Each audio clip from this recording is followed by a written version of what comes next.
I'm a student, short on money, who should be writing her master's thesis, and I come from a rather privileged background, middle class, but I'm not from an English-speaking country. The last 2.5 years I had been living with one of my closest friends I met in high school, and for 2 years, it was great cohabitating and sharing our experiences doing our masters and becoming fully autonomous and functioning adults. After 1 year of living together, I started dating my current boyfriend, but the dynamic in the flat barely changed, which my friend/flatmate, which I will call Veruca, like the entitled character in Charlie and the Chocolate Factory. Just because I can, admitted herself. Then almost 2 years after moving in together, Veruca started dating her current boyfriend, which in itself was completely fine, and I was extremely happy for her and her newfound love. But then my parents had to make the hard decision to leave the country and move back to my mother's home country, as life here as a semi-retired couple is becoming almost impossible to finance. As my whole family has a long and traumatic history with migration, this uprooting was hard on all of us and threw me even deeper into a depression I have been diagnosed with during the same period, alongside a newly diagnosed neurodivergency. All in all, a very stressful time for me and my family. On top of this, my parents left back a large house with a garden, and as we all love the memories and stories connected to it, we weren't ready to sell it. Subsequently, the most logical and practical solution was for me to move back in. So, by the end of last August, I told Veruca that I would have to move out soonish, but that I was flexible, and as I didn't want to leave her hanging, I could afford to pay my share until a certain point. Why? Because I loved our friendship, appreciated her support, and felt like she deserved not having to deal with the search of a new flatmate/a smaller flat right during her finals. She told me her last exams would be in February 2024, so I promised to support her financially until the end of March 2024 by paying my share of the rent. Spoiler alert, the last exams were in December of 2023, and she never told me about this change. And that's where it all started. The initial problem. Not even 2 weeks after I told Veruca I had to move out, she suddenly started spending 5 to 6 nights a week at her BF's place. And that felt like a slap in the face. I told her due to valid reasons I had to move out, and she then was never around anymore without giving me an explanation for this sudden change, leaving me to pay to stay alone in a flat that was supposed to be shared. Months later in November, she'd asked me if her staying at her boyfriend's was okay with me.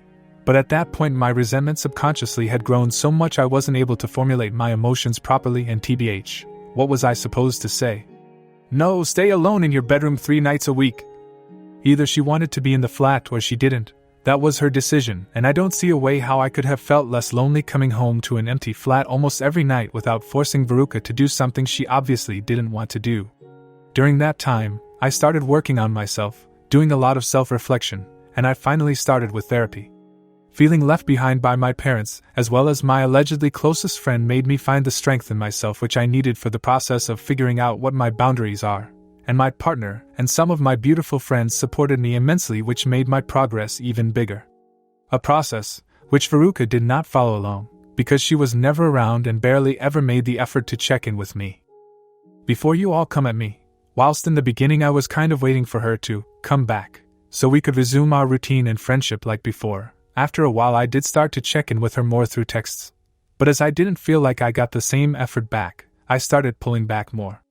This isolation on top of my lack of proper and open communication surely did not help this whole ordeal, and I do see where my behavior contributed hugely to the falling out. This is something I'm actively working on, but as I'm a lot of negative things but not entitled, this post will not revolve around my negative traits. To make this part short, me not being as bubbly and open in our flatmate group chat anymore and not sharing my life with her as much as I did before was noticed by Veruca, but for the longest time she didn't comment on it. At the same time, I started saying no more. I didn't, for example, volunteer to go purchase household items as much anymore, and I just generally drew boundaries in situations I had never done so before. Something which seems completely normal in a healthy relationship, but I barely ever stood up for me. I was almost always the one to cave in, to give in on demands or take a step back. This would then lead to me acting out and being passive, aggressive when I was being pushed too far, which was extremely toxic and unproductive. Proud to say, that's not the case anymore. So me pushing back when I was not okay with the situation on top of us not communicating properly anymore lead to a first falling out in February. We both aired our grievances back then and apologized for our mistakes, and for a few weeks, it seemed like everything could work out. Unfortunately, an apology only holds any value if the future actions reflect that. The disrespect. Whilst I made an effort to act more friendly, for example using more emojis and writing longer answers, and be more open in our mostly written interactions, something she expressed wishing to receive more from me, I did not feel like there was any change in the behavior towards me. I had expressed my sadness about feeling left behind by my parents, and that my closest friend had suddenly dropped me during exactly that time. While Veruca did say she was a terrible friend for leaving me to deal with all of it myself, she never, I repeat, never, checked in with me after February. While other friends texted me to chat and gave me the feeling they were there for me emotionally, I did not receive a single supportive message from her. Suddenly having to take care of a big house and garden, not complaining about the fact that I'm allowed to live here, pay high bills and insurances, keep on top of maintenance and repairs, without the physical support of your closest relatives, while continuing your job and studies, maintaining a good social life and romantic relationship and taking care of your own mental health is a lot. So having friends just shooting a quick message from time to time did mean the world to me. Then came the week of apartment cleaning before the handover of the keys. The whole process leading up to that point had been nerve-wracking for me as I was not on the lease, only subletting, but paying the same amount and being responsible for the same damages, and therefore was not involved in any of the communication, so I got all the necessary info last minute. Me no like. Something that irked me immensely. Veruca had asked me to leave some of her stuff in boxes in my at the time already empty bedroom. I first declined as I still had to clean my walls and didn't want to climb over her stuff and potentially damage it. But after that was done I texted her to put in there whatever she wanted until the day I needed to finish cleaning my room, but to please not lean anything against the walls as I had just spent hours scrubbing off dark marks. Her answer: "Yes, sure, I was intending to put everything on the floor anyways." All good and dandy. We split the remaining cleaning chores and I walked in on my day off to get as many of my chores done as possible. What do I see? A load of heavy cardboard moving boxes folded open and leaning against my walls. I texted her that I didn't appreciate this disrespect of my wishes. She deflected by saying she didn't think it was a big deal as there was a towel tucked in behind the boxes. The audacity. I bit my tongue, not pushing it further, and just got my shit done. Apart from cleaning the balcony, I finished all my chores that day and even did some of hers, such as filling in holes in the living room walls left by nails and painting over the spots so the color of the paste didn't stand out against the white wall. Just stuff you do to get shit done ASAP, you know. A few days later I go back with my boyfriend to finish my last remaining chores. I scrubbed the balcony and let me tell you I was damn proud of my work. Veruca's parents and her brother arrived before her that morning to help out and all seemed good. But once Veruca and her BF arrived, the mood seemed to change. Until this day I can't put my finger on it, but something was off. Then the little jabs started, people walking around on freshly cleaned floors with their dirty shoes, the father snapping at my boyfriend when he asked to lend a tool, or at me when I asked to quickly use his ladder as all the chairs had been moved out already without my prior knowledge. Just petty stuff. Again, I bit my tongue, knowing that in a few days everything would be over. I finished what I had to do in my BF and I left ASAP.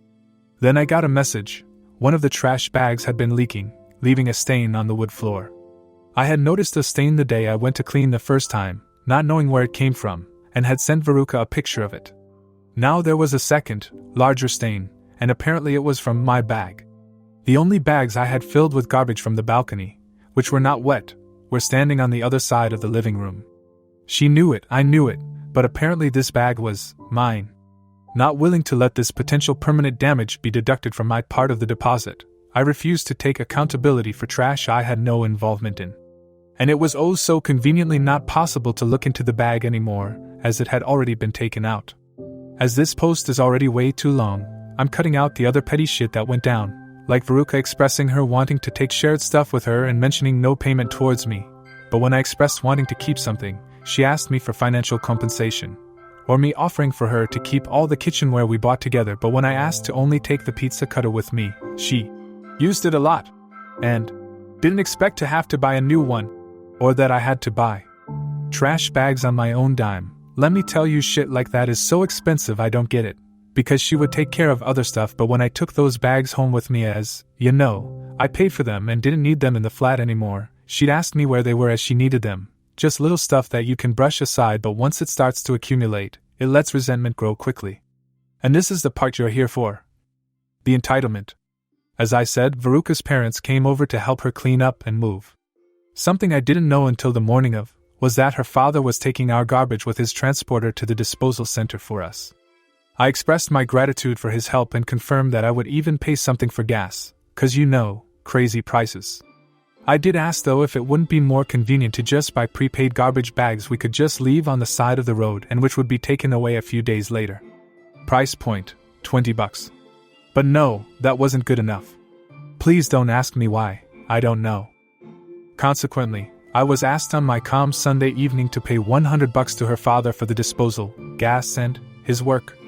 Mind you, I never asked him for help. He did not take over any of my chores and I was not informed prior to that moment that his oh-so-precious time would be billed, as I would have never agreed to this.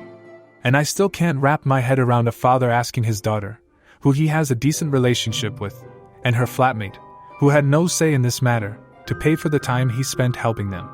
My parents had stored some of our furniture prior to our move 2.5 years ago. Should they have billed us rent for the space they could not use in their basement? So when I refused paying such a crazy amount and told Veruca what I was comfortable paying, the $20 for the prepaid bags that would have been needed for the amount of shared trash, and an additional $10 for gas, she called me ungrateful and disrespectful, and that her father felt disrespected by my behavior. I repeat, because I didn't want to pay for work I did not ask him to do. The height of impudence wasn't even that I was insulted for something that could be based in a simple misunderstanding. 2 months back when we had the first, smaller falling out, I asked Veruca for a bit of friendly appreciation and recognition, because I spent almost $2,000 on our friendship to support her and pay my share while she finished her studies and searched for a new flat and job, and I only got loneliness back. Back then, she said that she was appreciative for everything, which she never really expressed in actions, just in words which kind of lost their meaning after a while. But as she never asked for me to do that, she did not owe me anything. But now I am the ungrateful one? Hell nah. So I called Veruca out on her bullshit, compared the two situations, explained again why I was not okay with paying so much to her father, told her to go check her F***king attitude, and left our flat chat. It felt great. And then the shock of the realization hit. I had just killed a 10-plus year friendship.